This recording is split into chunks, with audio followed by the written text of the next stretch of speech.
حديث لمبر درشم. وعن حمران رضي الله عنه أن عثمان دعا بوضوء فغسل كفيه 3 مرات ثم تمضمض واستنشق واستنثر ثم غسل وجهه 3 مرات ثم غسل يده اليمنى إلى المرفق 3 مرات ثم اليسرى مثل ذلك ثم مسح برأسه ثم غسل رجله اليمنى إلى الكعبين 3 مرات ثم اليسرى مثل ذلك ثم قال رأيت رسول الله صلى الله عليه وسلم توضأ نحو وضوء هذا متفق عليه. دی حدیث کی د نبی کریم صلی الله علیه وسلم دا اوداسه مسنونه طریقه بیانی. حمران نے روایت دی چې عثمان رضی الله تعالی عنه دا اوداسه وبره وختي نو درېزلې خپل ورغو وینځل به خلی ته وبواچولې او بوزه ته وبواچولې او دارنګي به پوزه سرون کړه به خپل مخ درېزله وینځو به خپل لاس تر څنګهلو پورې درېزله وینځلو به ګس لاس درېزله وینځلو به خپل سر مسح وکړه به خپل خیخ پاتر ګټو پورې درېزله وینځله او به دغه شانتي ګسخ په هغه وینځله. بے فرمایل ما رسول الله صلی الله علیه وسلم لیدلې چې زما د او دس پشان او دس یو کو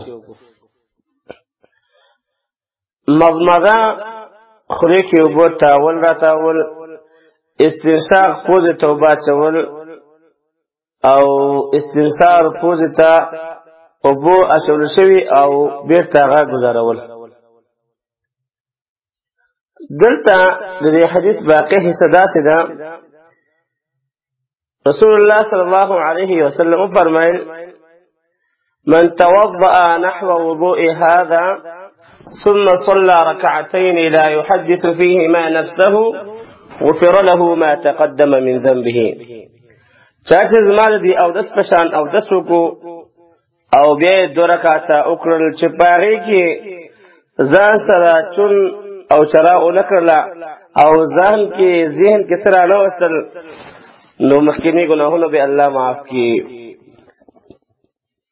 دی حدیث کې رسول الله صلی الله علیه وسلم د اوداسه بیان هغه شوی دی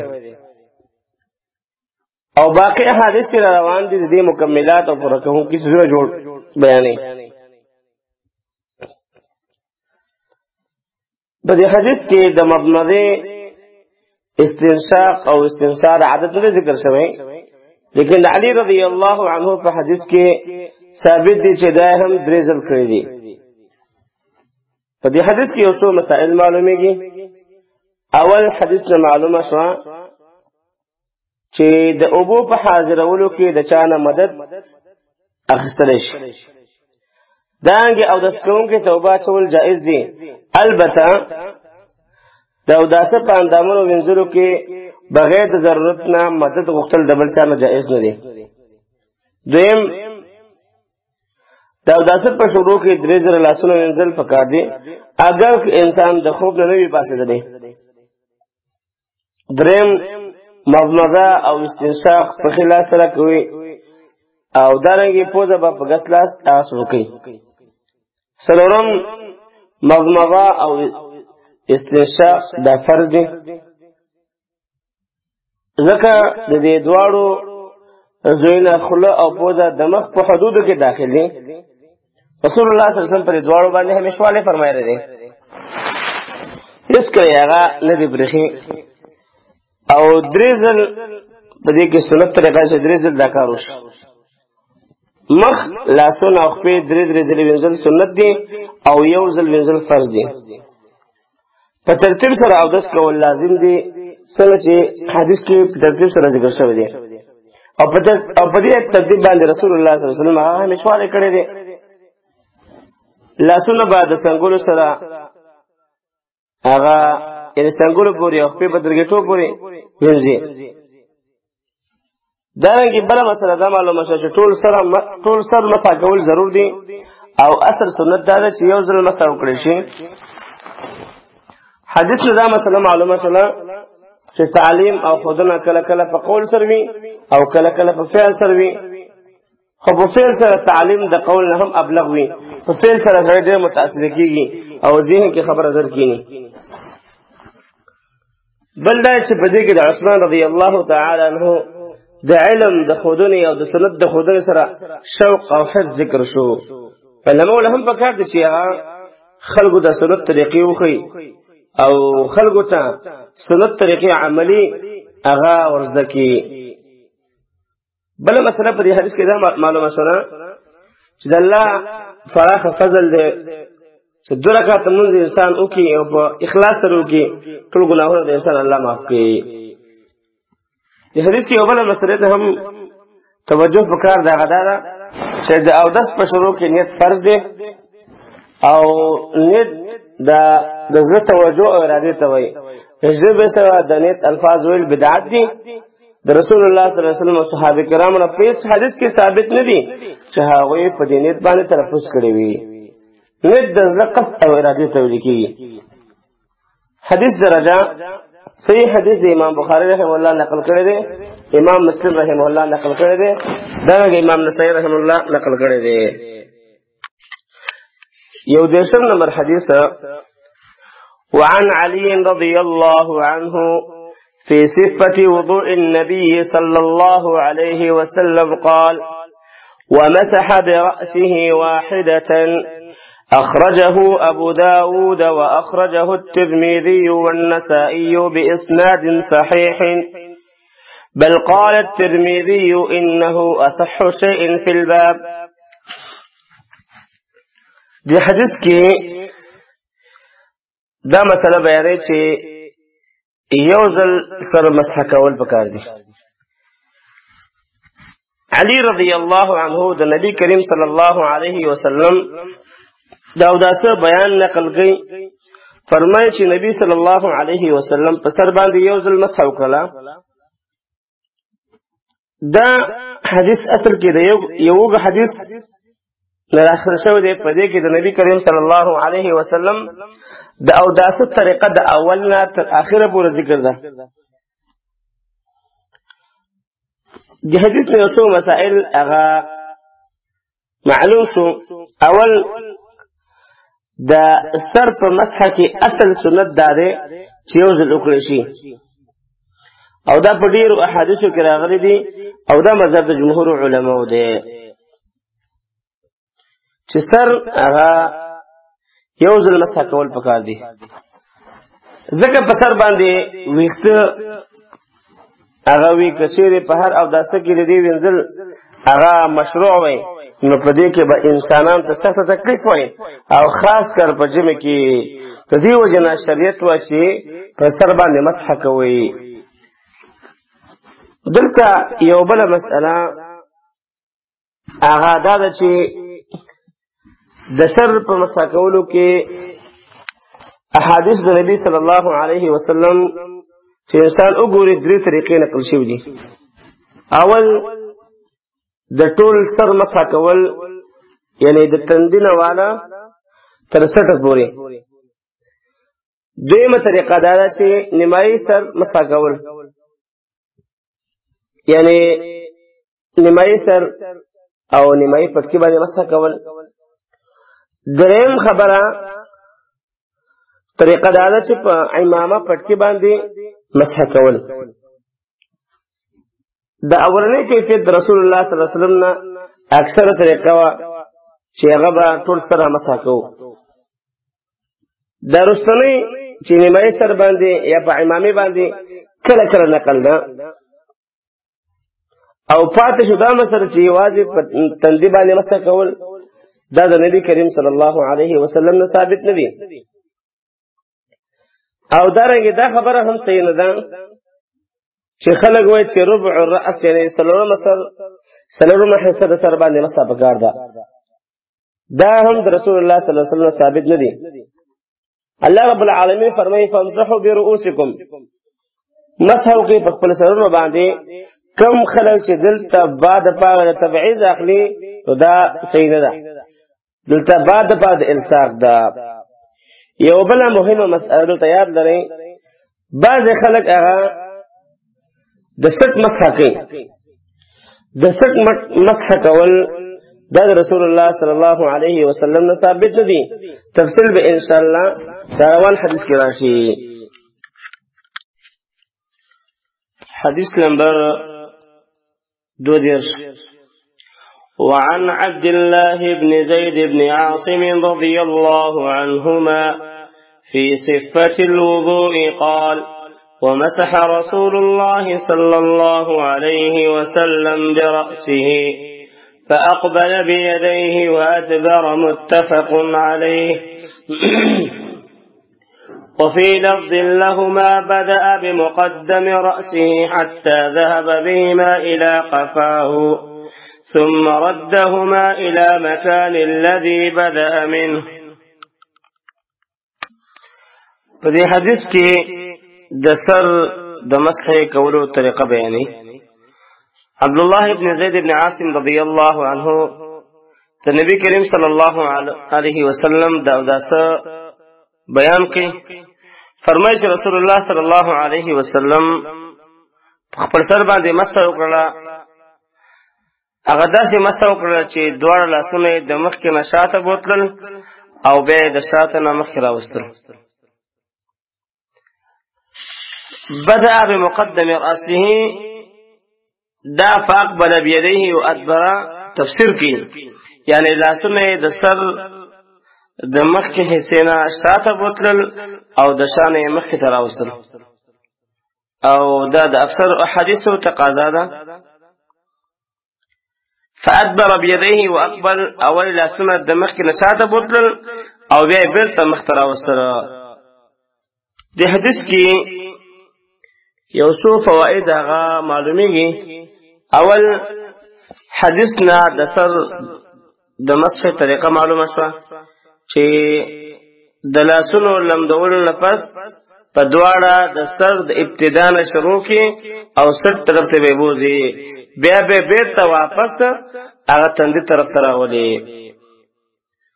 دویمه دا مسله معلومیږي چې د سر د مسح کومه طریقه چې ذکر شوه دې کې د زنانه او نارینه یو شان حکم دی.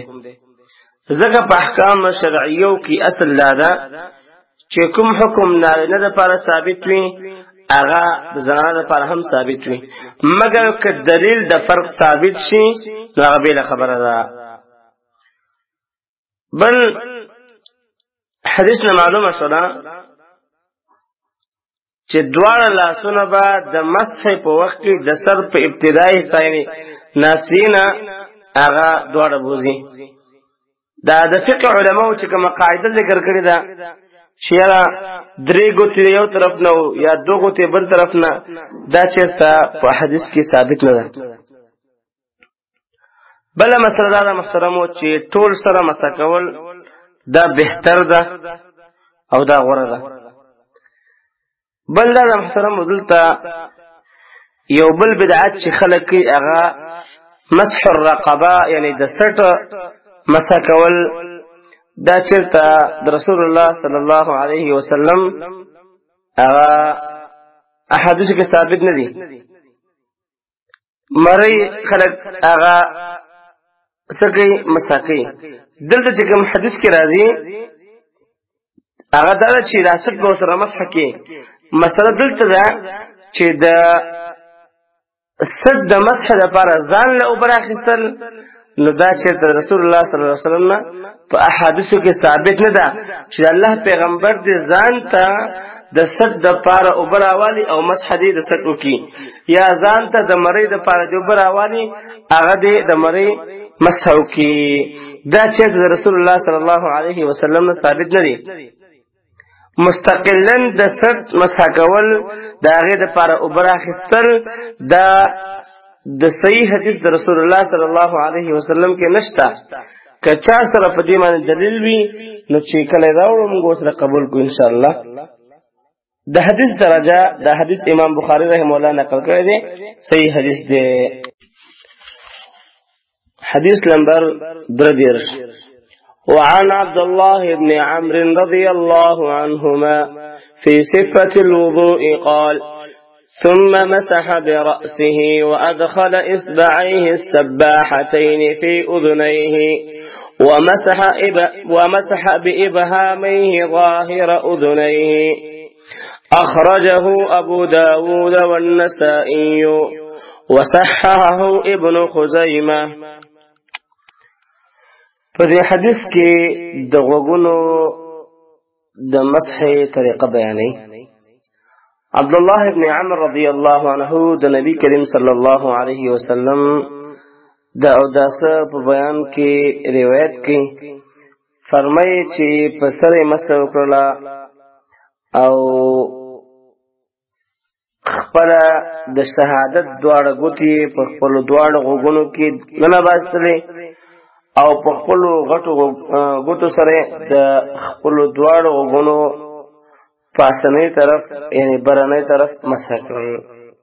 السباحتين د سباحه تسنیه سباحه او مسبحه یا مسبحه د غټې او میزنۍ ګوتې ترمنځ د شهادت ګوته چې په هغې باندې تسبیح او تشهد ویل کېږي دې ته وایي.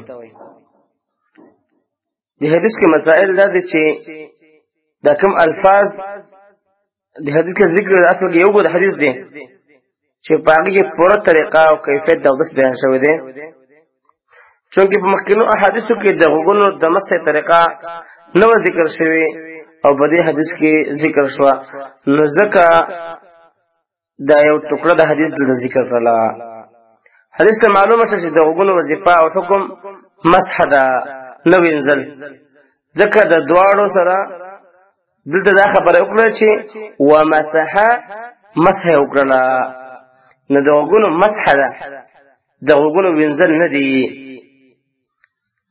دارنګې غوږونو به د سر سره مسح کولی شي، لکه بل حدیث کې راځي الاذنان من الرأس، غوږونه د سر نه دي نه د مخ نه.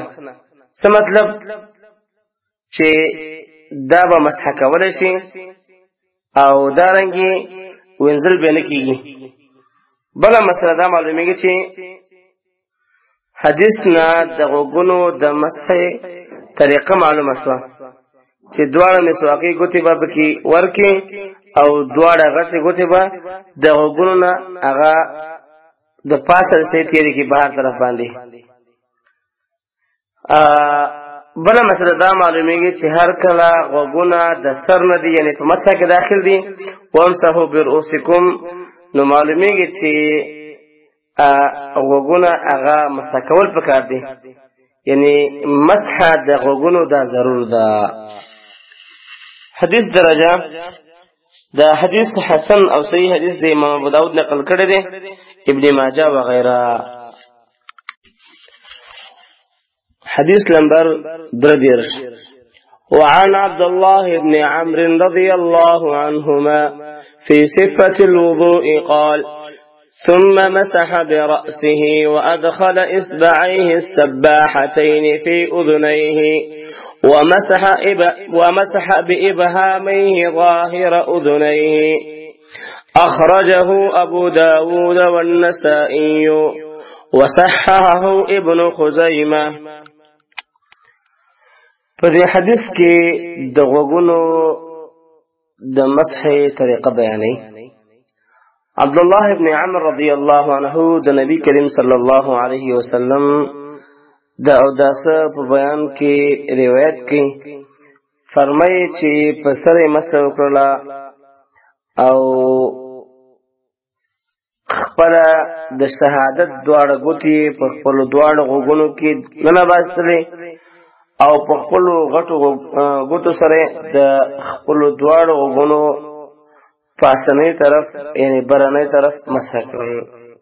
السباحتين د سباحه تسنیه سباحه او مسبحه یا مسبحه د غټي او منځنۍ ګوتې ترمنځ د شهادت ګوته چې په هغه باندې تسبیح او تشهود لیکي دته وایي. د حدیث کې مسائل دا دي چې دا کوم الفاظ د حدیث کې ذکر اصل کې یو د حدیث دی چې په هغه کې پوره طریقه او کیفیت د اوس بیان شوی دی. چونکه په مخکینو احادیثو کې د غوګونو د مسح طریقه نو ذکر شوی او په دې حدیث کې ذکر شو، نو ځکه دا یو ټوکړه د حدیث د ذکر کړل. حدیث ته معلومه شوه چې د غوګونو وظیفه او حکم مسح دا نو وینځل، ځکه د دواړو سره دلته دا خبره وکړه چې ومسح مسح وکړه، نو د غوګونو مسح ده، د غوګونو وینځل نه دی. دا کې غوګونو به د سر سره مسح کول شي، لکه بل حدیث کې راځي الاذنان من الراس، غوګونه د سر نه دي نه د مخ نه. څه مطلب چې دا به مسح کول شي او دا رنګي وینځل به نه کیږي. بل مسله دا معلومیږي چې حدیث نه د غوګونو د مسح طریقه معلومه شوه چې دواړه مسواقي ګوتې به پکې ورکې او دواړه غټې ګوتې به د غوګونو نه هغه د پاسه سي تیرې کې بهر طرف باندې. بل مسله دا معلومیږي چې هر کله غوګونه د سر نه دي یعنی په مسح کې داخل دي وامسحوا برؤوسکم، نو معلومیږي چې غوګونه هغه مسح کول پکار دي، یعنی مسح د غوګونو دا ضرور ده. حدیث درجه دا حدیث حسن او صحیح حدیث د امام ابو داود نقل کړی دی، ابن ماجه وغیرہ. حدیث نمبر 30. وعن ابي هريره رضي الله عنه قال قال رسول الله صلى الله عليه وسلم إذا استيقظ أحدكم من نومه فليستنثر 3 فإن الشيطان يبيت على خيشومه متفق عليه. دې حدیث کې دا مسله بیانېږي چې کله انسان د خوب نه راویښ شي نو پوزه باید خشون کی. ابو هريره رضی الله عنه فرمای چې رسول الله صلی الله علیه وسلم فرمایل کله چې پتا سو کې څوک د خپل خوب نه را بیدار شي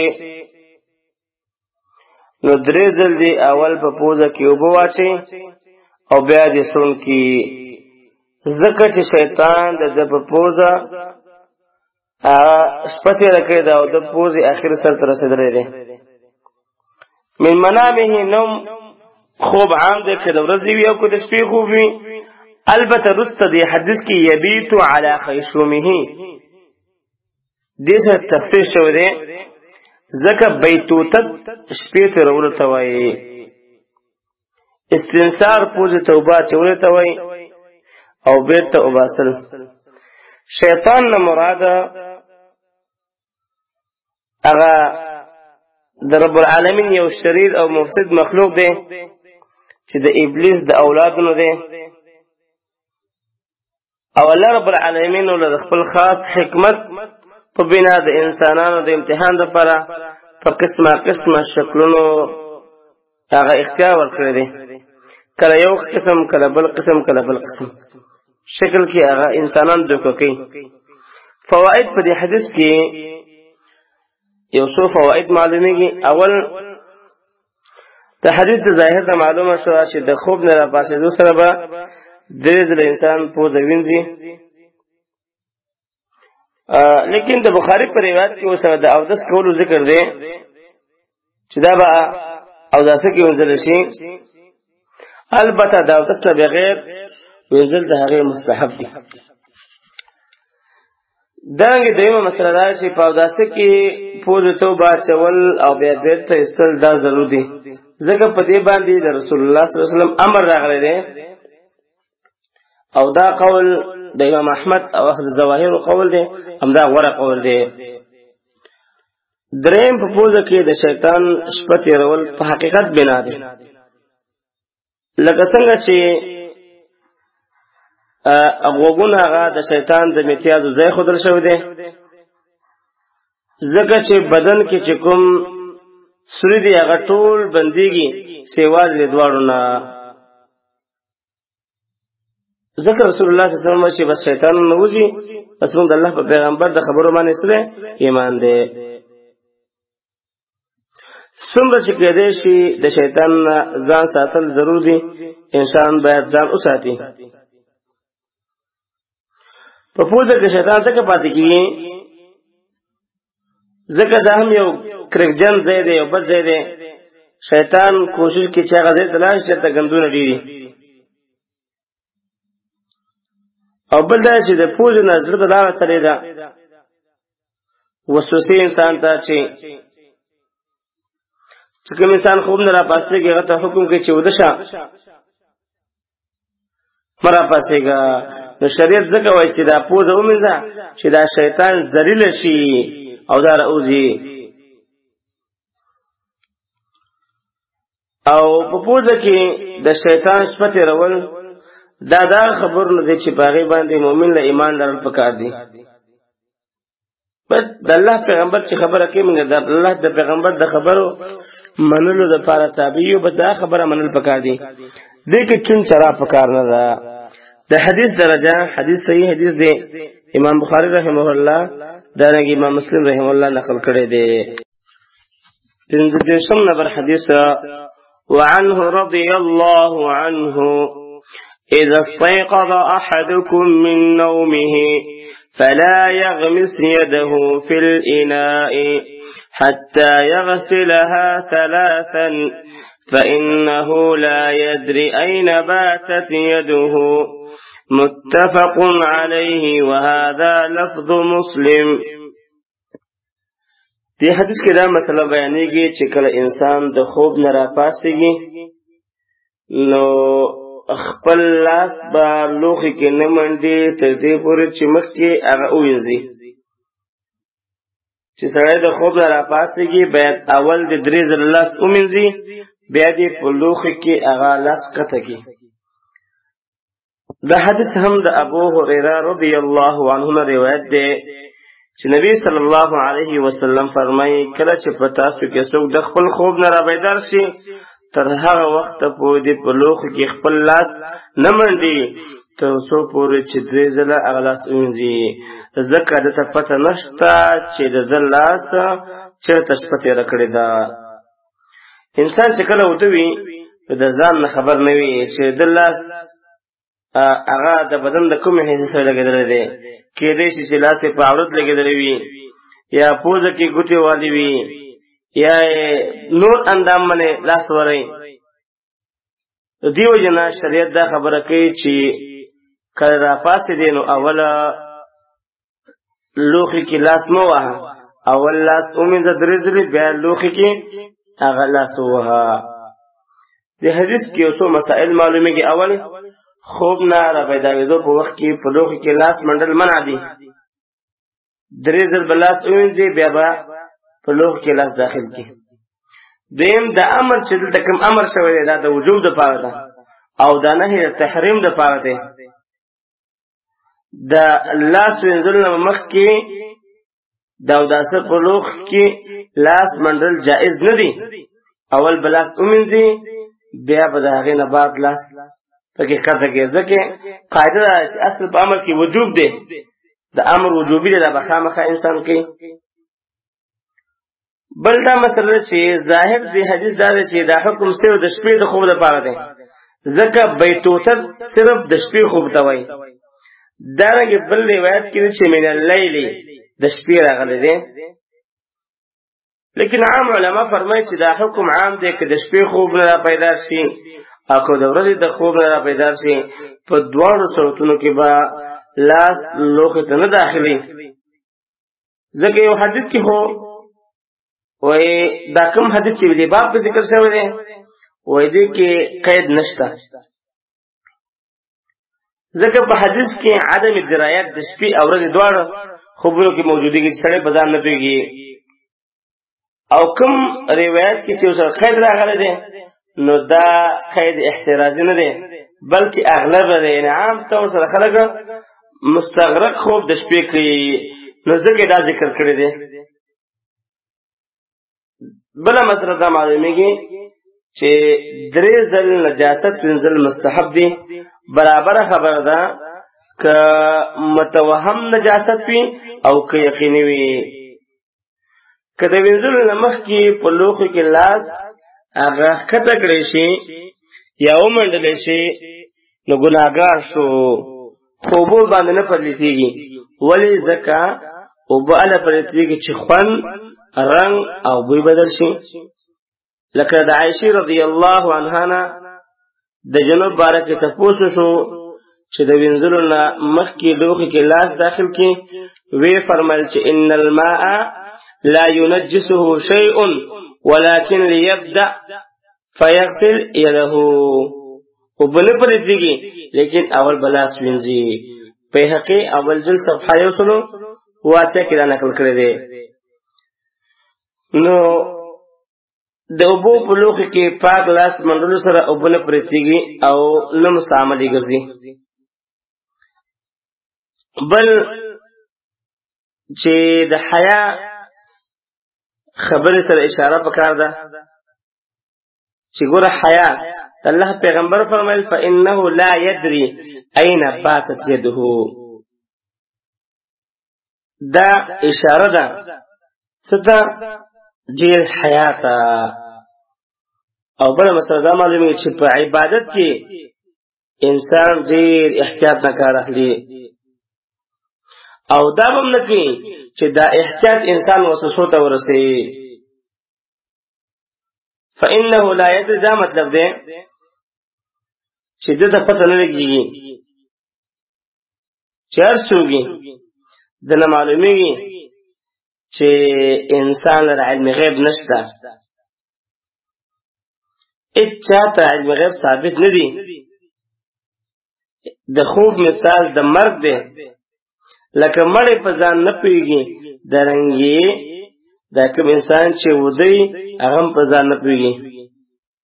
لہذا حدیث کې دا مسله معلومه شوله چې انسان د خوب نه راپاڅېږي باید خپل لاس 3 ځلې ومینځي بیا په لوښ کې ښکته کړي. حدیث درجه دا حدیث صحیح حدیث دی. امام بخاری رحمه الله، امام مسلم رحمه الله، امام ابو داود رحمه الله نقل کړی دی. حدیث نمبر 18. وعن لقيط بن صبرة رضي الله عنه قال قال رسول الله صلى الله عليه وسلم أسبغ الوضوء وخلل بين الأصابع وبالغ في الاستنشاق إلا أن تكون صائما.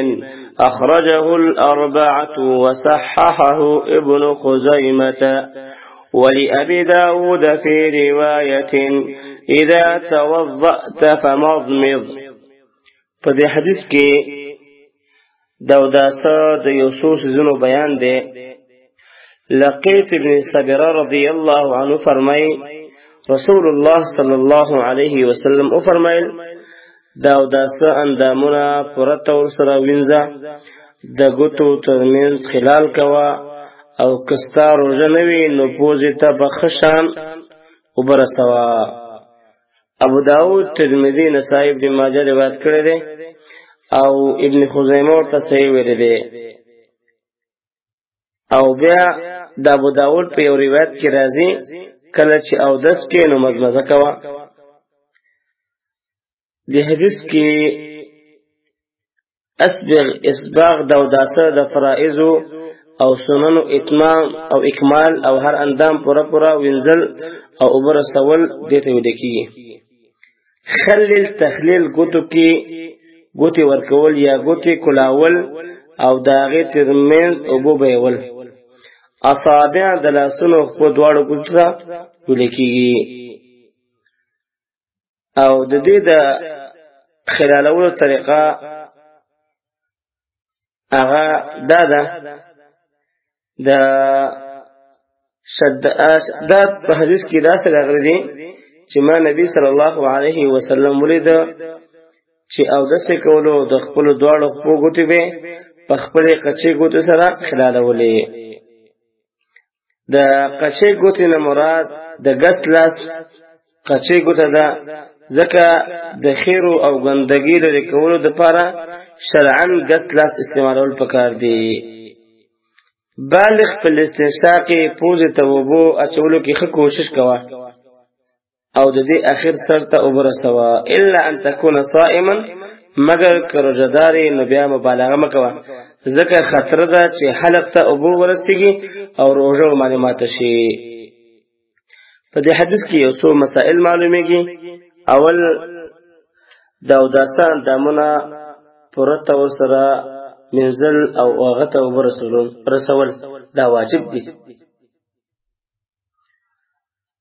په اول کړه اندام ته اوبه ورسې، په دویم کړه په دریم کړه چې مکمل لامده شي. دویم د ګوتو ترمنځ خلال کول دا ضرور دي، دې لپاره چې په یقیني توګه ورته اوبه ورسیږي او کوم ځای وچ پاتې نشي. د دې ګوتو نه مراد د خپو ګوتې او د لاس ګوتې دواړه مراد دي، ځکه بل روایت کې راځي چې اذا توضأت فخلل اصابع يديك ورجليك،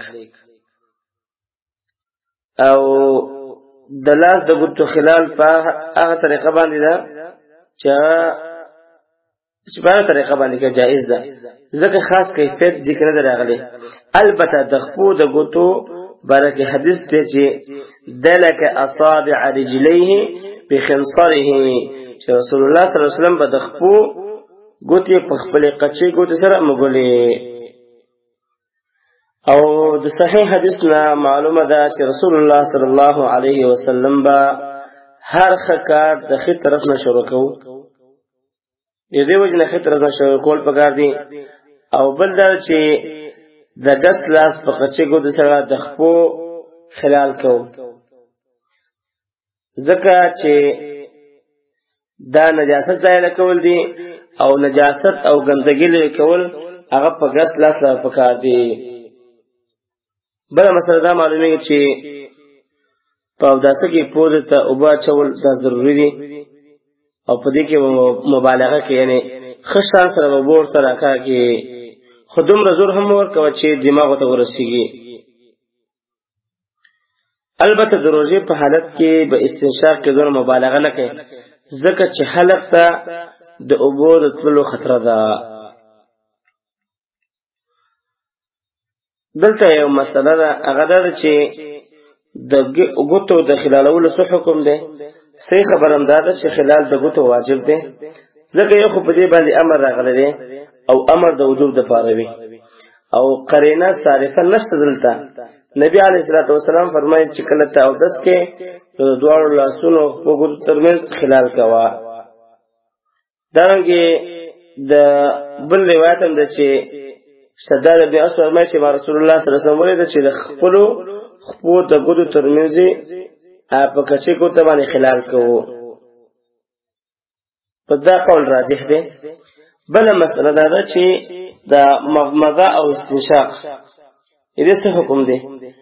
نو دا خو چې په اودس او غسل دواړو کې مشروع دی، لیکن دا خبره چې واجب دی او که نه، نو په دې کې جمهور علما دا وایي چې دا واجب دی. که چیرې په اودس یا غسل کې مضمضه او استنشاق انسان نه پاتې شي نو دا غسل نه کېږي، دوباره به غسل کوي، ځکه الله رب العالمین فرمایي فغسلوا وجوهکم، د مخ په وینځلو امر راغلی دی، او مضمضه او استنشاق د متمماتو د غسل الوجه د مخ کې داخل دی. د دې وجه نه خوله او پوزه په دې کې داخل دي، لہذا د مخ وینځلو حکم دی، د داو حکم دې ته هم شامل دی. او دا کې په صحیح احادیث کې هم د دې امر راغلی دی چې دا به خامخا مضمضه او استنشاق بکې، ځکه اذا استيقظ احدكم من منامه فتوضأ فليستنشق ثلاثا او بل من توضأ فليستنشق راغلی بل اذا توضأ احدكم فليجعل في انفه ماء لهذا دا دوار واجب دي هم په غسل کې او هم په اودس کې چې دا خامخا خلیت هم ابو واچول شي او پوزه ده هم ابو واچول شي د حدیث درجه د حدیث صحیح حدیث د امام ابو داود امام ترمذی دغه امام نسائی نقل کړی دی